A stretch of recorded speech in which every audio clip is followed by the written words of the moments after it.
kepiting dan lain yang ada dalam sungai. Nah, betul, di tempat anak-anak semua ada yang namanya lubuk larangan kan? Nah, itu biasanya dibuka pada acara tertentu. Biasanya pada sehabis Lebaran. Nah, yang selanjutnya siapa yang mau baca? Nadia. Nadia dulu ya. Nadia dulu. Siapa yang mau jadi? Ini. Ya udah ini. Silakan. Selanjutnya upacara Kumau. Tradisi Kumau adalah tradisi yang dilakukan oleh para petani saat akan mulai turun ke sawah untuk menggarap sawahnya. Nah, ada yang pernah lihat upacara Kumau? Belum pernah lihat.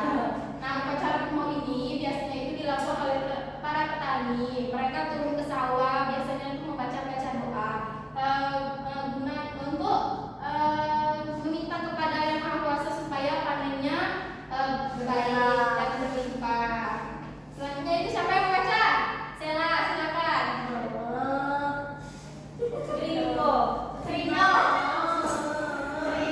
Rino merupakan salah satu tradisi lisan yang telah dipertunjukkan di daerah atau pandan.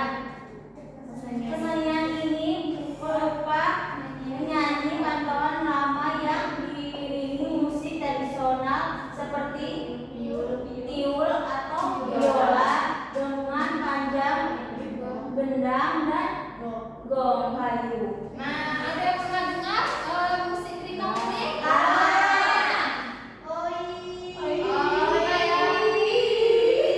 Bisa semua ya? Ada yang dari Rasa Pandan di sini? Tapi pernah dengar kan? Selanjutnya itu, nah tadi kan udah selain gambar, selain tradisi yang ditampilkan tadi, ada berbagai macam lain. Contohnya itu tari tau yang berasal dari Rasa Pandan juga. Udah pernah lihat? Tari tau, dia tarian. Itu biasanya. Nah, betul, pintar ya, Pi. Selanjutnya itu keberagaman budaya lainnya itu seperti rumah tua rantau panjang. Pernah ke situ nggak? Selanjutnya itu kan keberagaman budaya itu kan harus dijaga dengan baik. Nah, caranya itu gimana sih? Caranya itu dengan mempelajari dan mengembangkan budaya lokal, lalu mengapresiasi dan menghargai keberagaman budaya dan kearifan lokal ada di daerah tempat tinggal masing-masing, serta mengenalkan budaya Indonesia kepada dunia.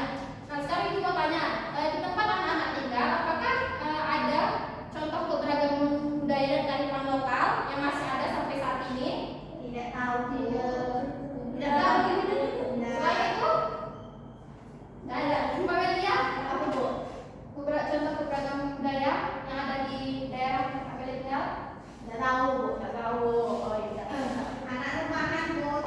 Baiklah, itulah materi yang ibu dapat jelaskan. Di sini ibu akan membagi kalian menjadi dua